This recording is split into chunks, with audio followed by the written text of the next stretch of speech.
Ramazanlar.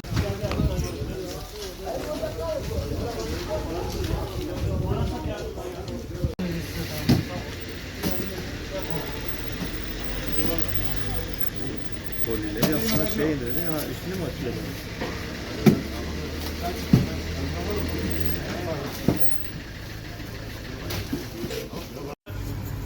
Gel oğlum. Gel okula gidelim. Gel.